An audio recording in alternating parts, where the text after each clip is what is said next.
Hello everyone, welcome back to knowledge for future study channel. इस video में हम motor वाहन उप निरीक्षक सीधी भर्ती परीक्षा 2021 पेपर फर्स्ट 12 फरवरी 2022 को एग्जाम कंडक्ट हुआ था, इसका सॉल्यूशन डिस्कस करेंगे। अगर आप चैनल पर नए हो तो चैनल को सब्सक्राइब जरूर कर दें। पहला क्वेश्चन है, राजस्थान में विशेष रूप से जैसलमेर क्षेत्र में बीएसएफ द्वारा ऑपरेशन सर्द हवा चलाया गया था। ये कब चलाया गया था, ये हमसे पूछा है। तो सबसे पहले तो आपको यही याद रखना है कि ऑपरेशन सर्द हवा किसके द्वारा चलाया जाता है, बीएसएफ के द्वारा। आपने जनवरी के महीने में अगर आप न्यूज़पेपर सही से फॉलो करते हो तो आपने पढ़ा भी होगा ये कई बार। ऊंटों पे चित्र दिखाए जाते हैं फौजियों के, जो बीएसएफ के जवान होते हैं हमारे, उनके चित्र आते हैं अखबार में और लिखा होता है ऑपरेशन सर्द हवा। ठीक है, किस क्षेत्र में चलता है, जैसलमेर क्षेत्र में। लगभग सीमा से सटे हुए सारे क्षेत्रों में चलता है, लेकिन जैसलमेर का नाम यहाँ पर पूछा है। तो 23 से 28 जनवरी 2022, 23 से 28 जनवरी 2022। देखो दो ऑप्शन दिए हैं लेकिन पास पास दिए हैं, 26 से 31 जनवरी भी दिया है और 23 से 28 जनवरी भी दिया है। ठीक है, तो आपको याद रखना है 23 से 28 जनवरी 2022 तक ऑपरेशन सर्द हवा चलाया गया था जैसलमेर में बीएसएफ के जवानों द्वारा। अगला क्वेश्चन है, किन जिलों में 106 जिला परिषद सदस्यों, 568 पंचायत समिति सदस्यों, 4 जिला प्रमुखों और उप प्रमुखों और 30 प्रधानों और उप प्रधानों के लिए पंचायत चुनाव हुए थे। तो ये 4 जिले कौन कौन से थे, 12, करौली, गंगानगर और कोटा। 12, करौली, गंगानगर और कोटा। तो इन 4 जिलों में ये जो चुनाव हैं ये हुए थे 106 जिला परिषद सदस्यों के लिए, और बाकी की डिटेल आपको याद रखनी है। 4 जिले थे, 12, करौली, गंगानगर और कोटा। अगला क्वेश्चन है हमारा, राजस्थान उच्च न्यायालय के मुख्य न्यायाधीश कौन बनाए गए हैं नए। तो करेक्ट आंसर होगा इसका अकील कुरैशी। अकील कुरैशी राजस्थान उच्च न्यायालय के नए मुख्य न्यायाधीश बनाए गए हैं। राज्य सरकार के 3 साल पूरे होने पर राजस्थान के मुख्यमंत्री द्वारा निम्नलिखित में से कौन सी योजना शुरू की गई। ऑप्शन है मैं शक्ति उड़ान योजना, जागृति कार्य वापसी योजना, ए व बी दोनों। तो यहाँ पर ए और बी दोनों करेक्ट हो जाएंगे। राज्य सरकार के 3 साल पूरे होने पर जो मुख्यमंत्री जी हैं उनके द्वारा मैं शक्ति उड़ान योजना और जागृति कार्य वापस योजना, ये दोनों ही शुरू की गई थी। अगला हमारा क्वेश्चन है, राजस्थान पंचायती राज अधिनियम 1994 की किस धारा को ग्राम सेवक के स्थान पर ग्राम विकास अधिकारी प्रतिस्थापित करने के लिए संशोधित किया गया है। तो करेक्ट आंसर होगा 89। भाई साहब ये क्वेश्चन इतना इंपॉर्टेंट है, बहुत ज्यादा। ग्राम विकास अधिकारी का अगर आप पेपर दे रहे हो तो उसके लिए तो बहुत ज्यादा इंपॉर्टेंट है। पहली बात तो पंचायती राज अधिनियम की 1994 की कौन सी धारा है, 89। इसको जो ग्राम सेवक का पद था उसके स्थान पर ग्राम विकास अधिकारी कर दिया गया है। ग्राम विकास अधिकारी, जो कि आप पेपर भी देने वाले होंगे अगर पीडीओ का एग्जाम आपने प्री क्लियर कर लिया होगा तो। ठीक है, तो याद रखना है 89। ये क्वेश्चन 2-3 एग्जाम में पूछा जा चुका है अब तक, तो इंपॉर्टेंट है, आप ऐसे ही याद रख सकते हो। अगला क्वेश्चन है, निम्नलिखित में से कौन सी राजस्थानी चित्रकला शैली चौरा पंचशिका शैली से मिलती जुली है। तो चौरा पंचशिका जो शैली है वो मेवाड़ शैली से मिलती जुलती है। डी ऑप्शन हमारा करेक्ट हो जाएगा। ठीक है, अगर बात करें किशनगढ़ शैली की, तो किशनगढ़ शैली का आपको पता होगा बनी ठनी चित्र बहुत फेमस है। मोरध्वज निहाल चंद ने बनाया था। किसने बनाया था, मोरध्वज निहाल चंद ने बनाया था। ये आपको याद रखना है, मोरध्वज निहाल चंद। किसके टाइम में बनाया था, सावंत सिंह के टाइम में बनाया था। ठीक है, यहाँ पर केले के वृक्ष की प्रधानता मिलती है। इसके अलावा एक क्वेश्चन और पूछा जाता है यहाँ पर, बेसरी आभूषण कहाँ पहना जाता है। तो बेसरी आभूषण नाक में पहना जाता है। ठीक है, और वो बनी ठनी चित्र में ही पहना गया था। क्वेश्चन आता है, सावंत सिंह का जो किशनगढ़ शैली है उसका स्वर्णकाल किसके काल को माना जाता है। तो सावंत सिंह के काल को। क्वेश्चन आता है कि सावंत सिंह कृष्ण को बहुत फॉलो करते थे। ठीक है, इसलिए वृंदावन में इन्होंने अपना अंतिम जीवन व्यतीत किया था। यह भी क्वेश्चन पूछा गया है। जो राजस्थान की मोनालिसा है वो भारत की मोनालिसा भी कह सकते हैं, वो बनी ठनी चित्र को ही कहा जाता है। ठीक है, अगला है बीकानेर शैली। बीकानेर शैली की आपको पता होगा, यदि उस्ता चित्रकला के बारे में आपने सुना हो तो। यानी कि उस्ता चित्रकला क्या होती है, ऊंट की खाल पर जो चित्रांकन होता है उसको उस्ता चित्रकला कहते हैं। उसमें हिसामुद्दीन उस्ता अपने नाम फेमस है, जिनको पद्मश्री भी मिला था, हिसामुद्दीन उस्ता।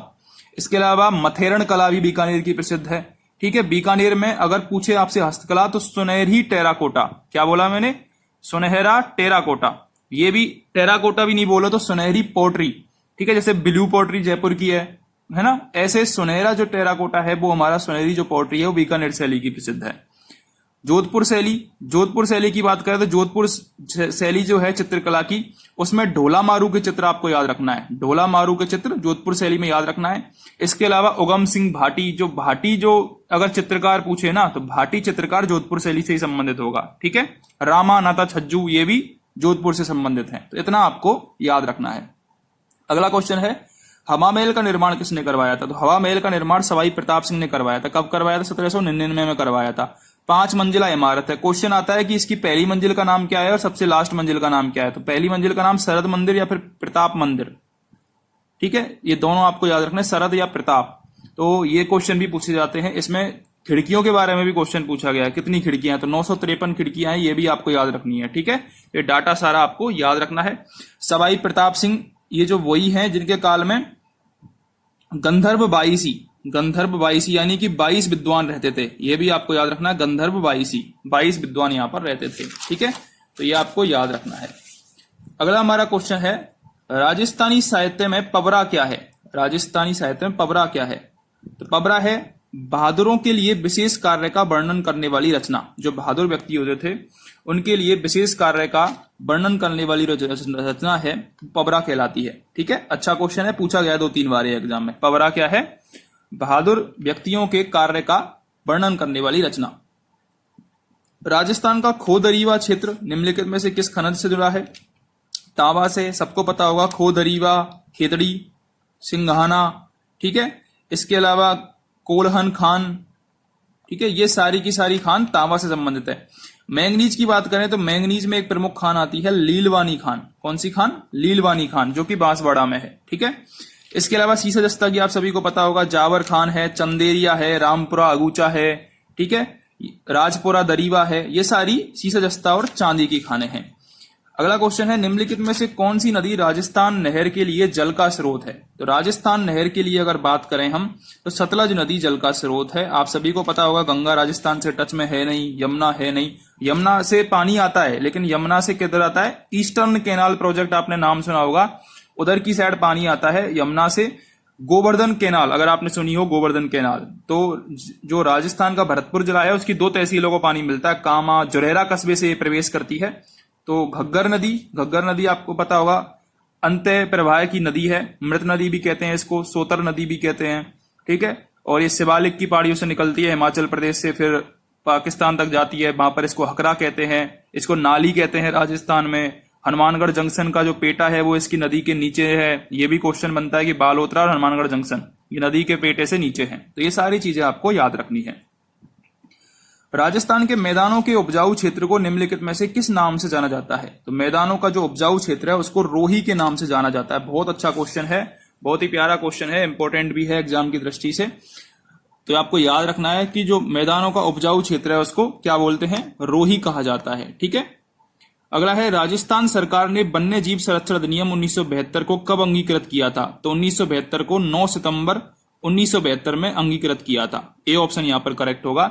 राजस्थान का सरकार का जो वन्य जीव संरक्षण अधिनियम है 1972 वाला, वो कब अंगीकृत किया गया? 9 सितंबर 1972 को।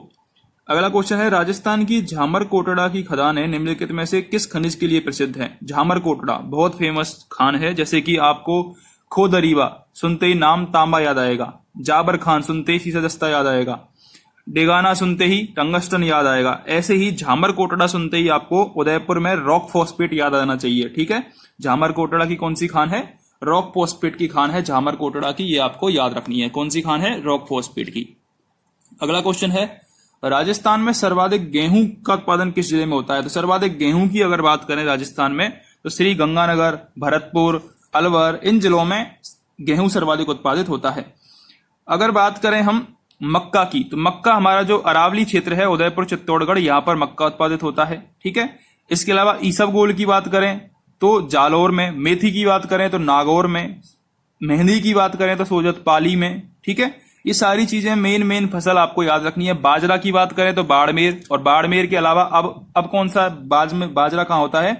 अगर क्वेश्चन आए आपसे कि बाजरा सर्वाधिक क्षेत्रफल में कहां बोया जाता है तो बाड़मेर आएगा। अगर ये बोले कि बाजरा उत्पादित कहां हुआ है तो अलवर आएगा आंसर। ठीक है, दोनों चीजें आपको याद रखनी है। अगला क्वेश्चन है हमारा 15वां, 1857 के विद्रोह के समय राजस्थान को कितनी ब्रिटिश छावनियों में विभाजित था? तो राजस्थान 6 ब्रिटिश छावनियों में विभाजित था। अब आपके लिए क्वेश्चन क्या है, आपको 6 नाम, जो 6 हमारी ब्रिटिश छावनियां थी, उनके नाम कमेंट सेक्शन में कमेंट करके बताने हैं। अगर आप पढ़ते हो राजस्थान जी की, अच्छे से फॉलो करते हो, तो इस क्वेश्चन का आंसर जरूर दें। थोड़ा सा टाइम निकालें, आधा मिनट, कुछ नहीं होगा। 6 आप जो हमारी जो ब्रिटिश छावनियां हैं उनके नाम जरूर बताएं, कमेंट जरूर करें। अगला क्वेश्चन है, स्वतंत्रता सेनानी हीरालाल शास्त्री राजस्थान के किस जिले से थे? हीरालाल शास्त्री जयपुर जिले से थे। आपने एक क्वेश्चन आता है, आपको पता हो तो, gentleman aggregate, gentleman agreement, gentleman agreement, ये क्वेश्चन आता है, किन किन के बीच में हुआ था? तो जेंटलमैन एग्रीमेंट ये 1942 में जब असहयोग आंदोलन चल रहा था, भारत छोड़ो आंदोलन जो चल रहा था 1942 में, असहयोग तो 1920 में था। भारत छोड़ो आंदोलन जब चल रहा था 1942 में, तब हीरालाल शास्त्री ने क्या किया कि मिर्जा इस्माइल, जो कि जयपुर के दीवान थे, उनके साथ, जयपुर के मंत्री थे, उनके साथ मिलकर के एक एग्रीमेंट साइन कर लिया। उसको ही जेंटलमैन एग्रीगेट कहते हैं, एग्रीमेंट कहते हैं। इसके बाद ही जयपुर में आजाद मोर्चा का गठन हुआ था। आपको अगर याद हो तो आजाद मोर्चा, क्वेश्चन आता है, आजाद मोर्चा का गठन किसने किया था? तो आजाद मोर्चा का गठन किया था बाबा हरीशचंद्र ने, बाबा हरीशचंद्र ने, याद रखना है आपको। अच्छा क्वेश्चन था, इसलिए मैंने आपको बता दिया। निम्न में से राजस्थान का प्रथम किसान आंदोलन कौन सा है? सभी को पता होगा, बिजौलिया किसान आंदोलन। भूप सिंह, विजय सिंह पथिक का बचपन का नाम था। 1916 में इस किसान आंदोलन से जुड़े थे वो भूप सिंह, ठीक है। इसके अलावा उपरमाल पंचबोड़ 1917, राजस्थान सेवा संघ 1919 वर्धा में स्थापना करी थी विजय सिंह पथिक, हीराबाई किंकर, ठीक है। ये सारे क्वेश्चन आपको याद रखने हैं। सबसे लंबा किसान आंदोलन था, 44 वर्षों तक चला था, 1897 से 1941 तक, ठीक है। और अहिंसक किसान आंदोलन था। 2 कर भी फेमस है, कौन कौन से? चमरी कर और तलवार बंधाई कर, ये दोनों इसमें फेमस हैं। कृष्ण सिंह और पृथ्वी सिंह, इन दोनों का नाम आपको याद रखना है। अगर बात करें बेंगू किसान आंदोलन की, तो बेंगू किसान आंदोलन में रूपाजी कृपाजी किसान मारे गए थे, ये आपको याद रखना है। एक ही किसान आंदोलन की बात करें तो मोतीलाल तेजावत का नाम याद रहना चाहिए, 21 सूत्री मांग, ठीक है। इसको भूमट किसान आंदोलन भी कहते हैं, एक ही किसान आंदोलन को, ठीक है। अगर बात करें दुधवा खारा किसान आंदोलन की, तो ये बीकानेर में हुआ था, दुधवा खारा। खेतूबाई, आपने नाम सुना हो तो, नरोत्तम आचार्य, खेतूबाई इसकी प्रमुख महिला, जो महिला क्रांतिकारियों में नाम आता है दुधवा खारा का, ठीक है, खेतूबाई का। अगला है मारवाड़ किसान आंदोलन के प्रमुख नेता कौन थे? मारवाड़ थे तो जैसे जयनारायण व्यास थे। जयनारायण व्यास की प्रमुख कविताएं पूछी जाती हैं, जैसे कि पीप, इनका अंग्रेजी समाचार पत्र था। आगी बाण, जयनारायण व्यास ने 2 बार मुख्यमंत्री बने थे, ये भी आपको याद रखना है। पहली बार तो क्या हुए थे, ये चुनाव में हार गए थे, लेकिन दोबारा फिर क्या हुआ था, चुनाव में, मध्यावधि चुनाव में किशनगढ़ से जीतकर वापस आए, फिर मुख्यमंत्री बने। और जो टीकाराम पालीवाल जो निर्वाचित मुख्यमंत्री थे, फिर उनको इस्तीफा दिया उन्होंने और उप मुख्यमंत्री बनाए गए वो, ठीक है। तो ये सारी घटनाक्रम आपको याद रखना है।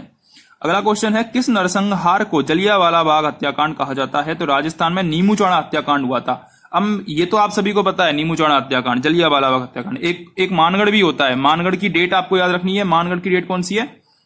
17 नवंबर 1913, ये मानगढ़ की डेट है। अगर आपसे पूछे नीमू चौड़ा की डेट कौन सी है, तो नीमू चौड़ा की डेट है 14 मई 1925, 14 मई 1925। मैं क्यों बता रहा हूं ये क्वेश्चन, क्योंकि ये बहुत इंपॉर्टेंट है, एग्जाम की दृष्टि से पूछा गया काफी बार। नीमू चौड़ा हत्याकांड 24 मई 1925 को हुआ। इस टाइम जो यहाँ के राजा थे वो थे जयसिंह, राजा जयसिंह थे, वो भी आपको याद रखना है, ठीक है।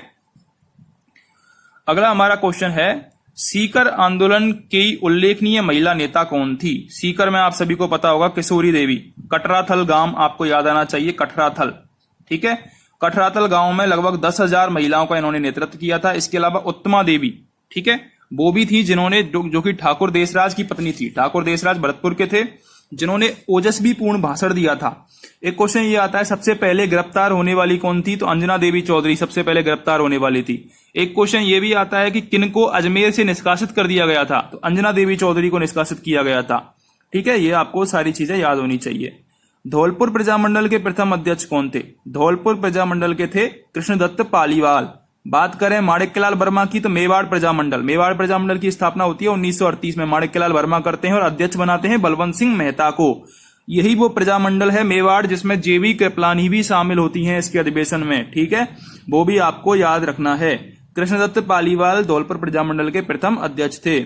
1905 में जयपुर में वर्धमान पाठशाला की स्थापना किसने करी थी? अर्जुन लाल सेठी ने करी थी। बहुत ही फेमस क्वेश्चन ये भी आता है इनसे संबंधित कि किस क्रांतिकारी ने कहा था कि मैं अगर अंग्रेजों की सेवा करूंगा तो देश से अंग्रेजों को बाहर कौन निकालेगा?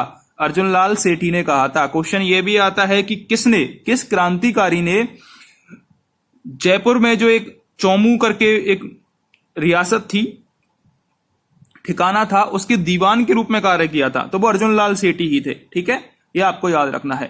निम्नलिखित में से किसका निर्माण रावल जयसल भाटी ने करवाया था? रावल जयसल भाटी ने किसका निर्माण करवाया था? तो जयसल भाटी ने सोनार किला का निर्माण करवाया था।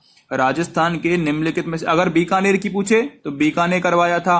भटनेर का भी पूछा गया है, भटनेर किला बनवाया था भूपत ने, यह भी आपको याद रखना है। रणथंभौर किला तो बहुत पुराना था, लेकिन रणथंभौर की अगर चौहान वंश की बात करें तो गोविंद राज ने इसकी स्थापना करी थी, चौहान वंश की।